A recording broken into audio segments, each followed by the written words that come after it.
ونعوذ بالله من شرور أنفسنا وسيئات أعمالنا. من يهده الله فلا مضل له ومن يضلل فلا هادي له. وأشهد أن لا إله إلا الله وحده لا شريك له وأشهد أن محمدا عبده ورسوله. أعوذ بالله من الشيطان الرجيم. يا أيها الذين آمنوا اتقوا الله حق تقاته ولا تموتن إلا وأنتم مسلمون. يا أيها الناس اتقوا ربكم الذي خلقكم من نفس واحدة وخلق منها زوجها وبث منهما رجالا كثيرا ونساء واتقوا الله الذي تساءلون به والأرحام إن الله كان عليكم رقيبا. يا أيها الذين آمنوا اتقوا الله وقولوا قولا سديدا يصلح لكم أعمالكم ويغفر لكم ذنوبكم ومن يطع الله ورسوله فقد فاز فوزا عظيما. أما بعد فإن خير الحديث كتاب الله وخير الهدي هدي محمد صلى الله عليه وسلم وشر الأمور محدثاتها وكل محدثة بدعة وكل بدعة ضلالة وكل ضلالة في النار. فما أمروا إلا ليعبدوا الله مخلصين له الدين حنفاء.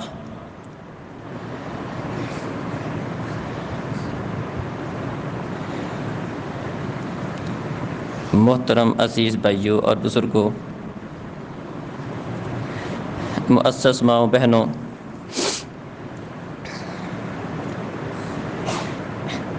اللہ رب العزت نے قرآن مجید کے اندر اہل ایمان کا تذکرہ کیا ہے اور اس کے ساتھ ان کو ملنے والے انعامات کا، بدلے کا اور صلے کا بھی تذکرہ کیا ہے۔ ایمان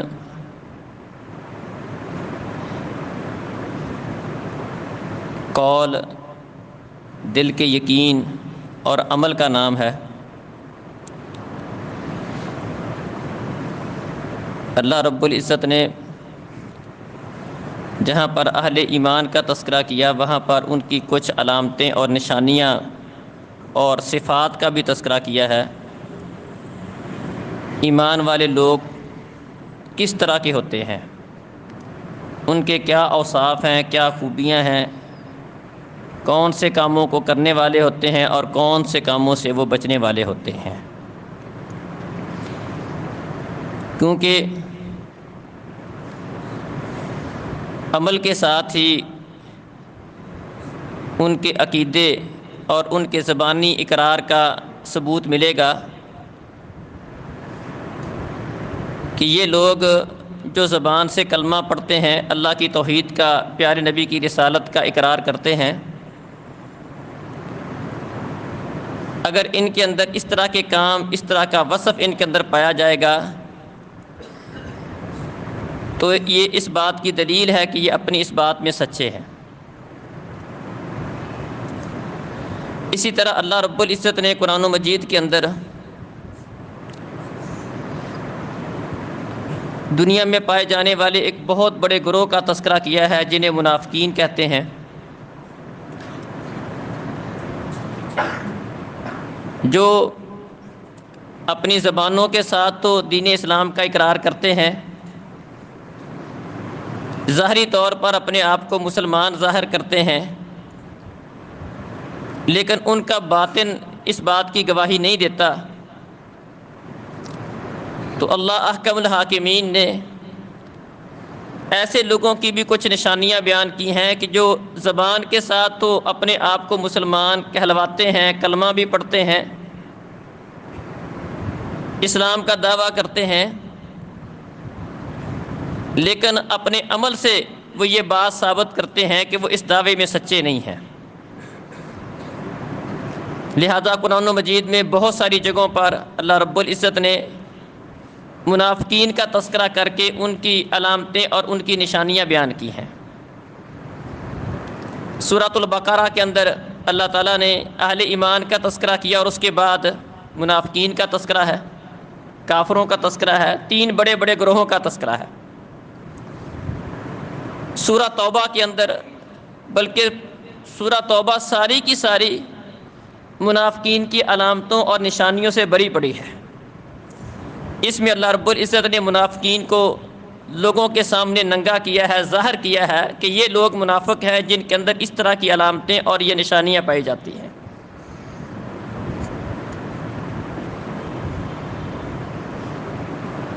اللہ رب العزت کا تقاضا ہم ایمان والوں سے اس بات کا ہے کہ ہم وَمَا أُمِرُوا إِلَّا لِيَعْبُدُوا اللَّهَ مُخْلِصِينَ لَهُ الدِّينَ، اللہ کا لوگوں سے تقاضا یہ ہے کہ وہ اللہ رب العزت کی عبادت اس طرح کریں کہ وہ عبادت کو اللہ کے لیے خاص کرنے والے ہوں اور صرف ایک اللہ کی طرف مائل ہونے والے ہوں۔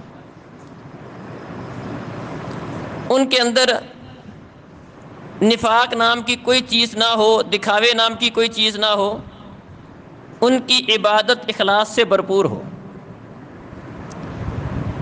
بلکہ فرمایا فمن کان یرجو لقاء ربہ فلیعمل عملا صالحا ولا یشرک بعبادت ربہ احدا، جو شخص بھی اپنے رب کی ملاقات کا یقین رکھتا ہے، فلیعمل عملا صالحا، وہ نیک عمل بھی کرے، ولا یشرک بعبادت ربہ احدا، اور اللہ رب العزت کی عبادت میں، اس کی بندگی میں کسی اور کو شریک نہ کرے۔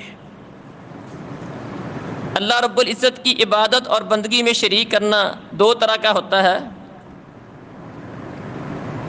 ایک تو یہ ہے کہ بندہ اللہ رب العزت کی عبادت کرتا ہے، ساتھ اللہ کے ساتھ دوسرے لوگوں کو بھی شریک ٹھہراتا ہے، ان سے بھی مانگتا ہے، انہیں بھی اختیارات کا مالک سمجھتا ہے، اور جو اللہ کا وصف ہے، اللہ کی عبادت کے ساتھ جو چیزیں خاص ہیں وہ دوسروں کے اندر بھی ماننا شروع کر دیتا ہے۔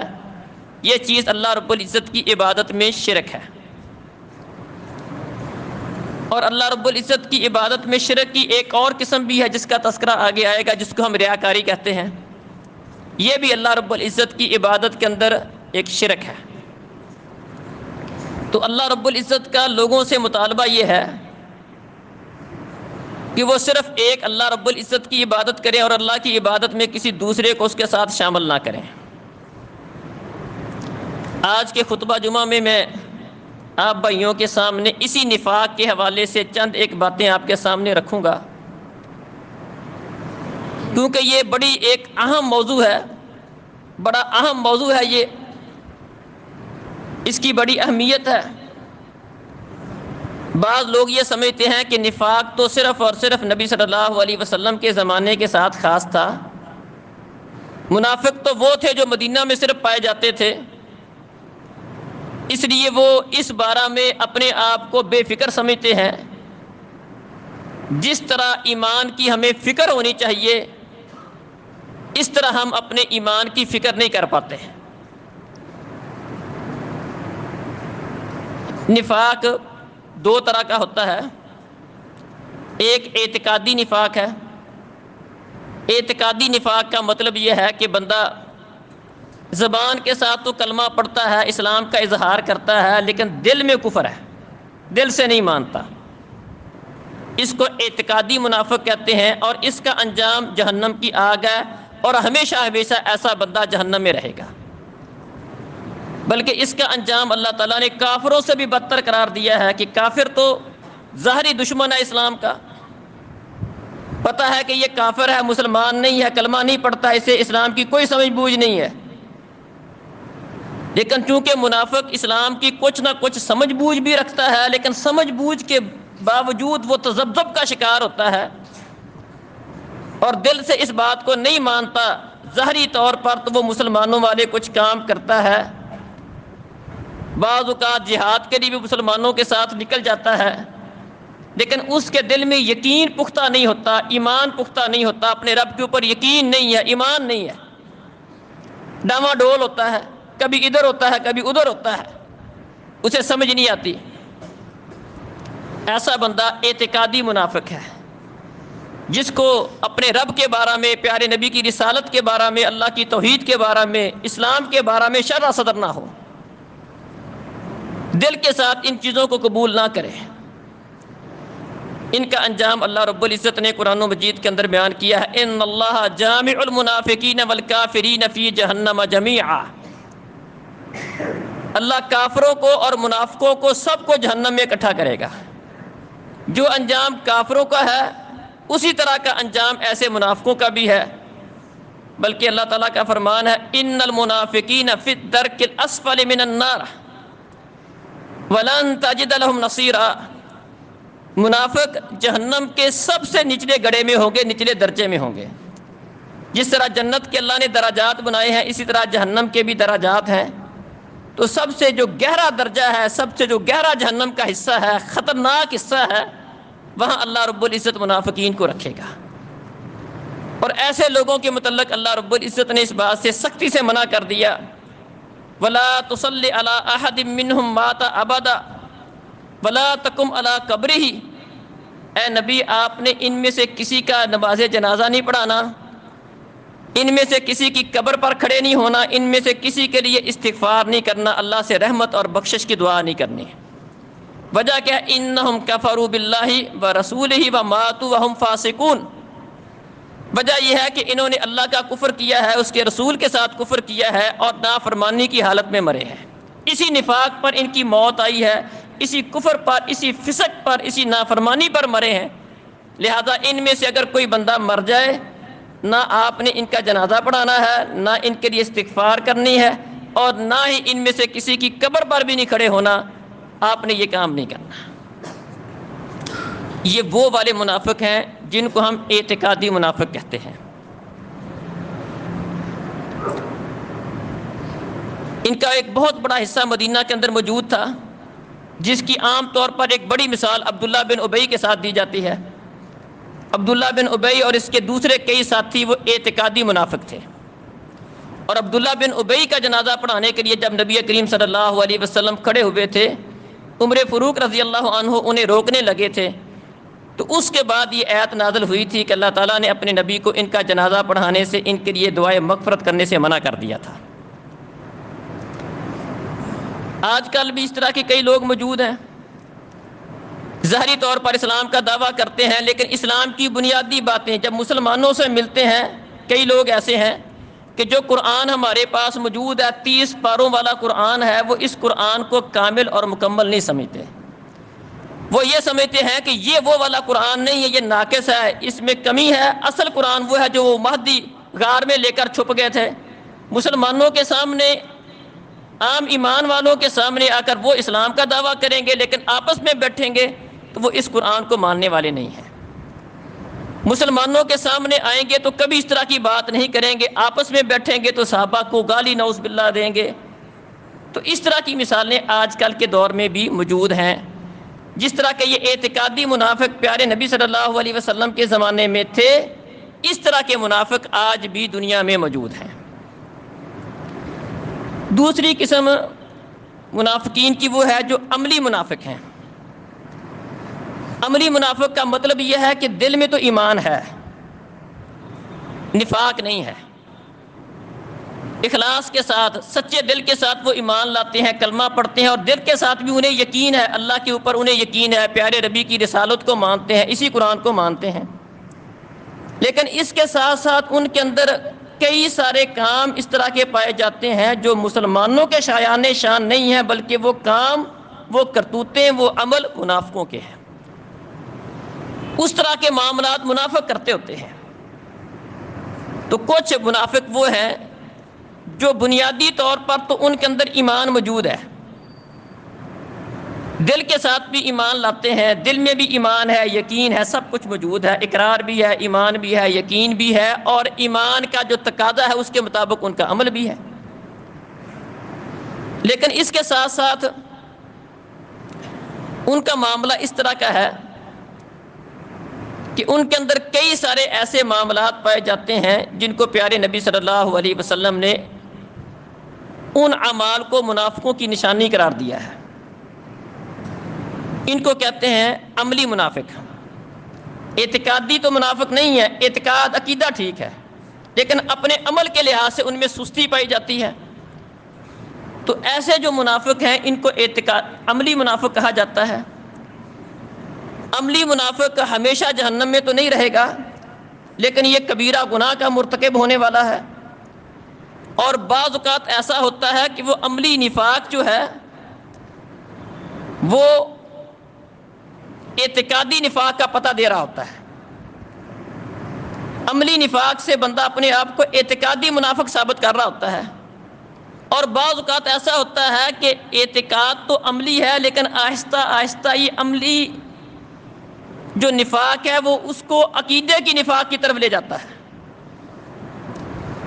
آہستہ آہستہ وہ دل سے ایمان کی روشنی عملی نفاق کی وجہ سے اپنے کچھ اعمال ایسے ہیں ان کے کرنے کی وجہ سے وہ ایمان کی روشنی آہستہ آہستہ دل سے کم ہو جاتی ہے، ختم ہو جاتی ہے، اور اس کی کیفیت اور حالت اس بندے کی طرح ہو جاتی ہے جو اعتقادی منافق ہے۔ پھر آہستہ آہستہ اس کو جو اللہ کی دین کی بنیادی باتیں ہیں، اپنا رب کے متعلق جو اس کا تصور ہونا چاہیے، پیارے نبی کے متعلق اس کا جو عقیدہ اور ذہن ہونا چاہیے، آہستہ آہستہ وہ چیزیں بھی اس کے اندر کمزور ہو جاتی ہیں۔ اعتقادی منافق نہیں تھا، لیکن بعض اعمال کی وجہ سے اس کے اندر اعتقادی نفاق والا معاملہ بھی اس کے اندر بن گیا۔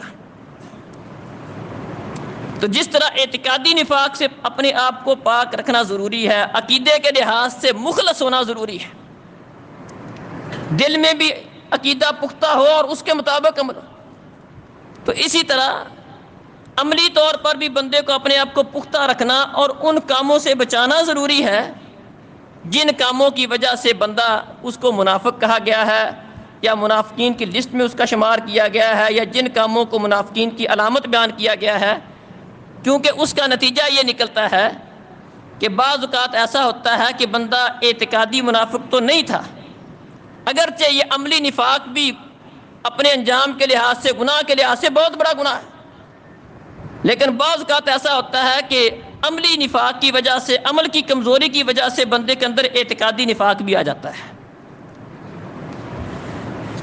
عملی نفاق یا نفاق کی چند ایک علامتیں نبی مکرم صلی اللہ علیہ وسلم نے اور قرآن نے بیان کی ہیں، ان میں سے چند ایک نشانیاں اور علامتیں آپ بھائیوں کے سامنے رکھوں گا۔ نفاق کی علامتوں نشانیوں میں سے ایک نشانی یہ ہے کہ بندے کا ظاہر اور باطن اس میں فرق ہوتا ہے، جسے ہم ریاکاری بھی کہتے ہیں۔ پیارے نبی صلی اللہ علیہ وسلم فرماتے ہیں ان اخوف ما اخاف علیکم الشرک الاصغر الریا، سب سے زیادہ مجھے تم لوگوں کے متعلق جس بات کا خوف اور خطرہ ہے وہ ریاکاری ہے، دکھاوا ہے۔ ظاہر اور باطن میں فرق ہے۔ ظاہری طور پر تو بندہ اللہ کے سامنے کھڑا ہے، لیکن اس کی سوچ، اس کا ذہن یہ ہے کہ میں لوگوں کو خوش کروں، ان کو دکھاؤں، یا بعض اوقات دکھانا تو اللہ کو مقصود ہوتا ہے، کھڑا تو اللہ کی بارگاہ میں ہے، لیکن ذہن میں بات آ جاتی ہے، کوئی دیکھ رہا ہے تو اس کو خوش کرنا یہ بھی اس کے ذہن میں آ جاتا ہے، اس کو ریاکاری کہتے ہیں۔ یہ نفاق کی ایک قسم ہے، عملی نفاق کی ایک قسم ہے، ریاکاری، دکھاوا۔ پیارے نبی فرماتے ہیں سب سے زیادہ مجھے تمہارے متعلق جس بات کا خوف اور خدشہ ہے وہ اسی بات کا، ریاکاری کا، دکھاوے کا مجھے تمہارے متعلق خوف اور خدشہ ہے۔ اور فرمایا کل قیامت کا دن ہوگا، جو شخص بھی اللہ رب العزت کی عبادت کرتے ہوئے اس کے دل میں کسی اور کو دکھانا، خوش کرنا یہ اس کے ذہن میں آ گیا، تو قیامت والے دن اللہ احکم الحاکمین اسے اس بات کا حکم دیں گے کہ جاؤ اس بندے کے پاس جاؤ جس کو دکھانے اور سنانے کے لیے تم نے عمل کیا تھا، دیکھو اس کے پاس تمہیں کوئی بدلہ ملتا ہے؟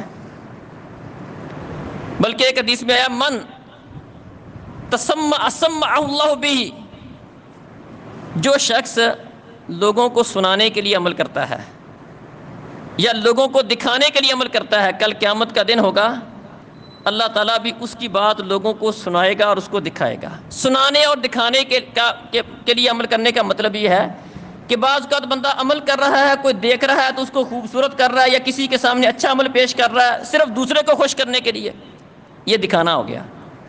اور سنانے کا مطلب یہ ہے کہ بعض اوقات بندہ عمل کرتا ہے اگرچہ اس وقت کوئی بھی نہیں دیکھ رہا ہوتا تو لیکن بعد میں لوگوں کو سناتا رہتا ہے، میں نے یہ کیا، میں نے وہ کیا، میں اس طرح کرتا ہوں، میں اس طرح کرتا ہوں، اس طرح عبادت کرتا ہوں۔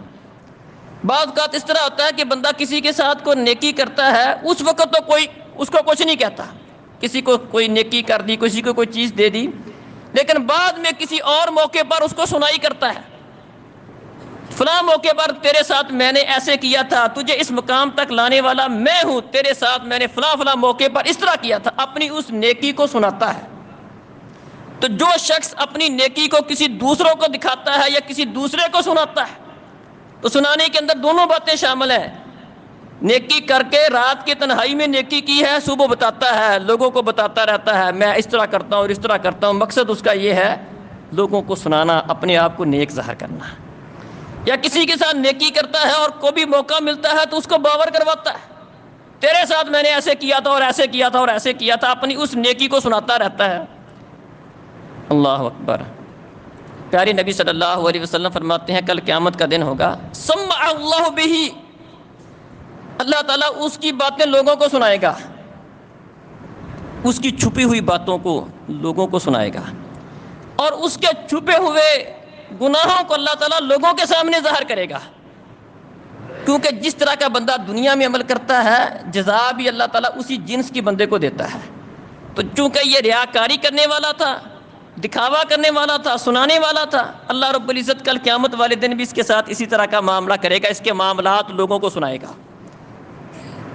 یہ اپنی نیکی لوگوں کو سناتا تھا، اللہ بتائے گا ہاں یہ تمہیں تو بہت اچھا لگتا تھا، اس نے فلاں موقع پر تنہائی میں لوگوں سے چھپ کر اس نے یہ کیا تھا۔ اللہ اکبر۔ اللہ اس کی باتیں لوگوں کو سنائے گا اور دکھائے گا۔ تو یہ چیز ریاکاری میں سے ہے۔ اسی طرح بعض لوگ ایسے ہوتے ہیں جو لوگوں کے حساب سے معاملہ کرتے ہیں، لوگوں کے سامنے ان کے حساب سے بات کرنا، ان کو خوش کرنا، پیٹھ کے پیچھے ان کی برائیاں کرنا، ان کے نقائص بیان کرنا، دوسروں کے سامنے جا کر الٹ باتیں کرنا، یہ چیز بھی نفاق میں سے ہے۔ عبداللہ بن عمر رضی اللہ عنہ سے کچھ لوگوں نے کہا کہ ہم بادشاہوں کے پاس جاتے ہیں، سلاطین کے پاس جاتے ہیں، ان کے سامنے کچھ باتیں کرتے ہیں اور آپس میں آ کر اس کے برعکس باتیں کرتے ہیں۔ مطلب کیا؟ جس طرح کہ آج کل بھی ہوتا ہے کہ افسروں کے سامنے جا کر لوگ ان کی ٹی سی کرتے ہیں، جو ہی دفتر سے باہر آئیں گے ان کے خلاف باتیں کریں گے، بادشاہوں کے پاس جا کر ان کے مزاج کے مطابق بات کرنا، امراء کی مجلس میں بیٹھے ہیں، چاہے وہ کوئی دینی امراء ہیں، دنیاوی امراء ہیں، یہ عام بیماری پائی جاتی ہے معاشرے میں۔ اپنے جو ذمہ دار ہیں، بڑے ہیں، امراء ہیں، بادشاہ ہیں، افسران بالا ہیں، ان کے مزاج کے مطابق بات کریں گے، کون سی بات ان کو خوش کرتی ہے، کون سی ناراض کرتی ہے، اس حساب سے بات کریں گے۔ وہاں پر ان کے عیبوں کو بھی چھپا کر ان کی جو اچھائیاں ہیں ان کو بڑھا چڑھا کر بیان کریں گے، بڑے بڑے دعوے کریں گے، بعد میں آ کر ان کے خلاف باتیں کریں گے۔ عبداللہ ابن عمر سے کسی نے پوچھا کہ ہم اس طرح کرتے ہیں کہ بعض اوقات سلاطین، بادشاہ، ان کے پاس جا کر، امراء کے پاس جا کر اس طرح کی باتیں کرتے ہیں، لیکن واپس آ کر ہماری باتیں اس کے برعکس ہوتی ہیں، آپس میں اس طرح کی بات ہم نہیں کرتے، اس کے برعکس بات کرتے ہیں۔ صحیح بخاری میں حدیث ہے۔ ابن عمر کہتے ہیں کہ یہ چیز پیارے نبی صلی اللہ علیہ وسلم کے زمانے میں ہم اس کو نفاق شمار کرتے تھے۔ اللہ اکبر، یہ چیز نفاق میں سے ہے۔ بلکہ ایک حدیث میں فرمایا من کان لہ لسانان فی الدنیا، جس بندے کی دنیا میں دو زبانیں ہیں، اس کے پاس جاتا ہے سامنے اور بات کرتا ہے، پیٹھ پیچھے اور بات کرتا ہے، یہ عام بیماری پائی جاتی ہے۔ سامنے اور بات، پیٹھ پیچھے اور بات، اس کے سامنے اس کا اور طرح سے تذکرہ، اس کے سامنے اور طرح سے تذکرہ، سامنے اس کو پمپ کرنا، اس کی ٹی سی کرنا، اور اس کی پیٹھ کے پیچھے اس کی ٹانگیں کھینچنا۔ فرمایا من کان لہ لسانان، ایک حدیث میں من کان لہ وجہان، وہ شخص جو دنیا میں دو رخا چہرہ رکھنے والا بندہ ہے، دو رخا، دو منہ رکھنے والا، دو زبانیں رکھنے والا بندہ ہے، کل قیامت کا دن ہوگا، اللہ احکم الحاکمین سزا کے طور پر اس بندے کی دو زبانیں اس کو آگ کی عطا کریں گے۔ یہ چیز اللہ رب العزت کو اس قدر ناپسند ہے۔ تو یہ چیز بھی نفاق میں ہے۔ جس طرح اللہ رب العزت کی عبادت کے اندر دل میں کچھ ہے، ظاہر میں کچھ ہے، اسی طرح لوگوں کے سامنے کسی سامنے کچھ ہے، پیٹھ پیچھے کچھ ہے، یہ چیز بھی نفاق میں شمار ہوتی ہے۔ اسی طرح نفاق کے اندر قول و فعل کا تضاد، یہ بھی عملی نفاق ہے۔ نبی کریم صلی اللہ علیہ وسلم فرماتے ہیں اربع من کن فیہ کان منافقا خالصا، چار چیزیں جس بندے کے اندر ہوں گی یہ پکا منافق ہے۔ اذا حدث کذب واذا وعد اخلف واذا اؤتمن خان واذا خاصم فجر، جب بات کرے گا جھوٹ بولتا ہے، واذا وعد اخلف، جب وعدہ کرے گا خلاف ورزی کرے گا، واذا اؤتمن خان، جب کوئی امانت اس کے سپرد کر دی جائے، کوئی ذمہ داری اس کو دے دی جائے، کوئی عہدہ اس کو دے دیا جائے، کوئی کام اپنے ذمے لیتا ہے اس کا حق ادا نہیں کرتا، خیانت کرتا ہے۔ واذا خاصم فجر، اور جب لوگوں کے ساتھ کوئی جھگڑا ہو جائے تو گالیاں بکتا ہے۔ فرمایا یہ چار چیزیں ایسی ہیں، چار علامتیں ایسی ہیں، یہ نفاق کی علامت ہے، منافقوں کی نشانی ہے، منافق یہ کام کرتے ہیں۔ فرمایا جس بندے کے اندر یہ چاروں باتیں موجود ہیں، اگرچہ ان کا تعلق عمل کے ساتھ ہے، لیکن یہ چیز بندے کے اعتقاد کا پتہ دیتی ہے کہ یہ بندہ اعتقادی طور پر بھی منافق ہے۔ فرمایا یہ چار چیزیں جس بندے کے اندر ہیں، کان منافقا خالصا، وہ پکا منافق ہے۔ اور جس کے اندر ان چار چیزوں میں سے کوئی ایک، دو، تین خصلتیں جتنی پائی جاتی ہیں، اس کے اندر نفاق کا اتنا حصہ پایا جاتا ہے۔ ان میں سے ایک خصلت ہے، جب بات کرتا ہے، جھگڑا کرتا ہے، گالی دیتا ہے، فرمایا 1/4 منافق ہے۔ جب وعدہ کرتا ہے، خلاف ورزی کرتا ہے، 1/4 منافق ہے۔ دو خصلتیں، 2/4 منافق ہے۔ تو جس قدر اس کے اندر نفاق کی خصلتیں ہیں، اسی قدر فرمایا وہ بندہ منافق ہے۔ تو منافق کی ایک نشانی اور علامت یہ ہے کہ اس کے قول و فعل میں تضاد ہوتا ہے، گالیاں بکتا ہے، وعدے کی خلاف ورزی کرتا ہے، امانت میں خیانت کرتا ہے، جب بات کرے گا جھوٹ بولے گا۔ اسی طرح منافق کی نشانیوں اور علامتوں میں سے ایک نشانی اور علامت یہ ہے کہ وہ عملی طور پر بڑا سست ہوگا۔ اللہ قرآن میں فرماتے ہیں اذا قاموا الی الصلاۃ قاموا کسالى یراؤون الناس ولا یذکرون اللہ الا قلیلا، جب بھی نماز کے لیے کھڑے ہوں گے سستی سے کے ساتھ نماز کے لیے کھڑے، نماز پڑھنے کو دل نہیں کرے گا۔ یہ منافق کی نشانی ہے۔ منافق کی نشانی کیا بیان کی؟ اذا قاموا الی الصلاۃ قاموا کسالى، نماز کے لیے اٹھنے کو دل ہی نہیں کرے گا اس کا، جب بھی نماز پڑھے گا بھی تو بڑی سستی کے ساتھ پڑھے گا۔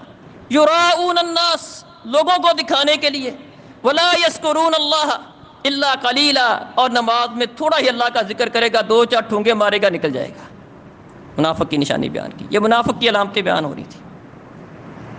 بلکہ کسی نے اس بندے کے متعلق پوچھا، اللہ کے رسول ایک بندہ نماز بڑی لیٹ پڑھتا ہے، نماز لیٹ پڑھتا ہے، عصر کی نماز ہے، سورج زرد ہونے کے قریب ہو جاتا ہے، لیٹ نماز پڑھتا ہے۔ فرمایا تلک صلاۃ المنافق، تلک صلاۃ المنافق، یہ تو منافق کی نماز ہے۔ منافق اس طرح مجبوری کے ساتھ، چونکہ اس وقت مجبوری ہوتی تھی، منافقوں کو بھی نماز پڑھنا پڑتی تھی، کیونکہ ان کو پتہ تھا کہ نماز نہیں پڑھیں گے ہمارے نفاق کا پول کھل جائے گا، پتہ چل جائے گا۔ تو آج کل تو خیر لوگوں کے پاس فری میدان ہے، کوئی پوچھنے والا نہیں ہے، پڑھے نہ پڑھے، لیکن چونکہ اس وقت نبی کریم صلی اللہ علیہ وسلم کا دور تھا، جو مسلمان ہونے کے بعد مرتد ہو جائے گا اس کی گردن اترے گی، آج بھی اگر مسلمانوں کی حکومت ہو تو پھر یہ والا معاشرہ نہ ہو جو ہمارا معاشرہ ہے. پھر اپنی مرضی کے ساتھ کوئی نماز پڑھے نہ پڑھے یہ چکر نہیں ہوگا. پھر حکم کیا ہوگا؟ نماز پڑھنی پڑے گی. نماز نہیں پڑھے گا وہ کافر نہیں مرتد ہے، کیونکہ اس نے اسلام کا تو دعویٰ کیا ہے نا. اپنے آپ کو مسلمان اس نے کہا ہے، اسلام کا دعوے دار ہے، پھر نہیں پڑھے گا اس کا حکم ارتداد والا ہوگا.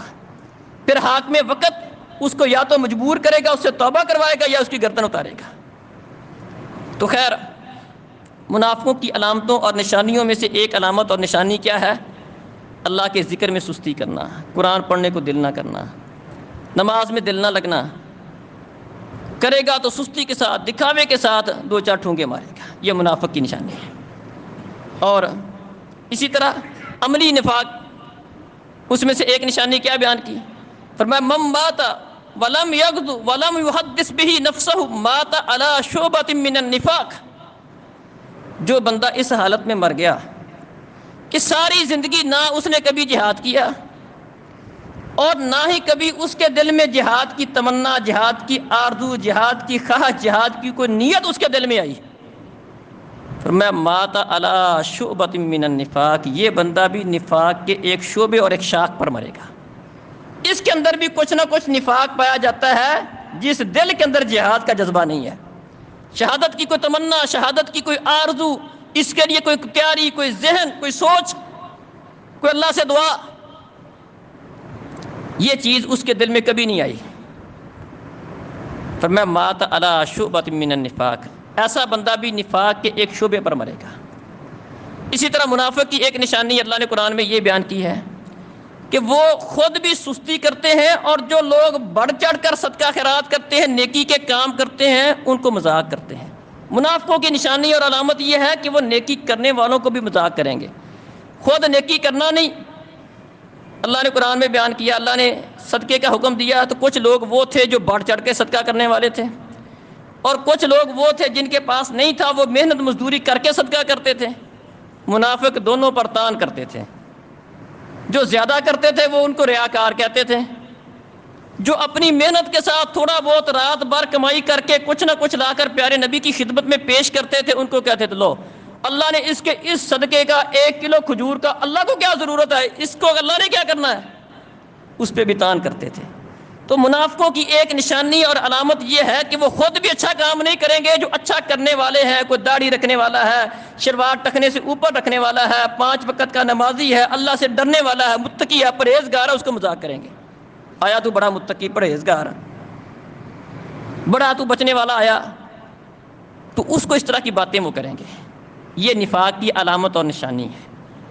تو محترم بھائیوں اور بزرگوں، جس قدر ایمان کی فکر کرنا ضروری ہے، ایمان کی فکر کرنا ضروری ہے. ایمان کی جو اللہ نے نشانیاں، علامتیں، اہل ایمان کے اوصاف اللہ نے بیان کیے ہیں، ان کو اپنے اندر پیدا کرنا، ان کاموں کو کرنا ضروری ہے. اسی طرح ان کاموں سے بچنا بھی ضروری ہے جو نفاق کی علامتیں اور نشانیاں ہیں. بعض اوقات بندہ اعتقادی منافق نہیں ہوتا، دل کے ساتھ یقین ہوتا ہے، لیکن اپنے عملوں کی وجہ سے بعض اوقات اس کا نقصان کیا نکلتا ہے، وہ یقین کی جو اعلیٰ کیفیت ہے یا جو ادنا کیفیت ہے اس سے بھی محروم ہو جاتا ہے. اور اگر اس سے محروم نہیں بھی ہوگا تب بھی وہ نفاق کی اس کے اندر وہ قسمیں، وہ صورتیں اس کے اندر پائی جائیں گی. صحابہ اکرام اس کی بڑی فکر کیا کرتے تھے. عمر فاروق جیسا بندہ جن کو پیارے نبی کی زبان مبارک سے جنت کی بشارت ملی ہے، حذیفہ رضی اللہ عنہ کو بلا کر کہتے ہیں حذیفہ تمہیں اللہ کے رسول نے منافقوں کے نام بتائے تھے، میں تمہیں اللہ کی قسم دے کر یہ بات کہتا ہوں، اللہ کا واسطہ دے کر تم سے یہ بات پوچھتا ہوں، مجھے اتنا بتا دو میرا نام تو اس لسٹ میں نہیں ہے. یہ عمر فاروق جیسا بندہ جو ایمان کا پہاڑ ہے، تقوی کا پہاڑ ہے، اللہ سے بہت ڈرنے والے ہیں، جن کے ایمان کی اللہ نے گواہی دی ہے، انہیں اس بات کی فکر ہے. ابن سیرین تابعی ہیں، کہتے ہیں میری 70 سے زیادہ صحابہ سے ملاقات ہوئی ہے، میری ملاقات 70 صحابہ کرام سے ہوئی ہے. تابعی ہے، صحابی سے ملنے والا تابعی ہوتا ہے. کہتے ہیں میں نے 70 سے زیادہ صحابہ سے ملاقات کی، اور 70 کے 70 صحابہ جس صحابی سے بھی میری ملاقات کی ہوئی ان میں سے ہر صحابی اپنے ایمان کی فکر کرنے والا تھا اور اپنے بارے میں نفاق سے ڈرنے والا تھا. کہ کہیں ایسا نہ ہو کہ میرے دل میں نفاق آ گیا ہو. تو محترم بھائیو، اپنی فکر کرنا، ایمان کی فکر کرنا، میرا ایمان کیسا ہے، کم تو نہیں ہو رہا، اعلیٰ ہو رہا، بڑھ رہا ہے، نیچے جا رہا ہے. میری ایمانی کیفیت پہلے کیسی تھی، اب کیسی ہے، رمضان میں کیسی تھی، غیر رمضان میں کیسی ہے. میں پہلے کو اس طرح کی عبادت کرتا تھا، اب کیا کرتا ہوں. اپنے ایمان کا جائزہ لینا انتہائی ضروری ہے. صحابہ کو اس کی بڑی فکر ہوتی تھی، اور پیارے نبی صلی اللہ علیہ وسلم دعا مانگا کرتے تھے ہمیں سکھانے کے لیے، سمجھانے کے لیے. اللہم طہر قلبی من النفاق وعملی من الریا ولسانی من الکذب واعیننی من الخیانہ فانک تعلم خائنۃ الاعین وما تخفی الصدور. اے اللہ میرے دل کو نفاق سے پاک رکھنا. دعا کی ضرورت ہے. اللہم طہر قلبی من النفاق وعملی من الریا، اللہ میرے عمل کو ریاکاری سے پاک رکھنا. وعملی من الریا ولسانی من الکذب، میری زبان کو جھوٹ سے پاک رکھنا. اللہم طہر قلبی من النفاق وعملی من الریا ولسانی من الکذب واعیننی من الخیانہ، اور میری آنکھوں کو خیانت سے محفوظ رکھنا. دعا کی ضرورت ہے. یا مقلب القلوب ثبت قلبی علی دینک، دلوں کو پھیرنے والے میرے دل کو اپنے دین پر ثابت رکھنا. ربنا لا تزغ قلوبنا بعد اذ ہدیتنا، اللہ ہدایت کے بعد دلوں کو ٹیڑھا نہ کر دینا. ایمان کی فکر کی ضرورت ہے. نفاق سے پناہ مانگنے کی ضرورت ہے. ہم سے بڑے ایمان کے بڑے بڑے پہاڑ جو تھے، بڑے بڑے جو ستون تھے، انہیں ایمان کی بڑی فکر ہوتی تھی. تو جس قدر بندے کے دل میں ایمان زیادہ ہوگا پھر فکر بھی بڑھے گی.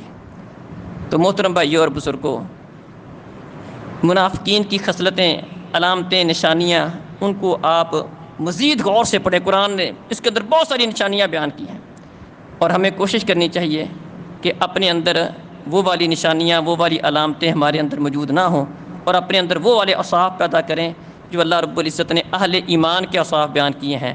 اللہ تعالی ہمیں ایمان کی دولت عطا فرمائے، نفاق سے محفوظ رکھے. جب تک ہم زندہ ہیں اللہ تعالی ہمیں اپنے دین پر زندہ رکھے، اور جب ہمیں موت آئے تو اللہ رب العزت ہمیں ایمان کے اوپر شہادت کی موت عطا کرے. اقول قولی ھذا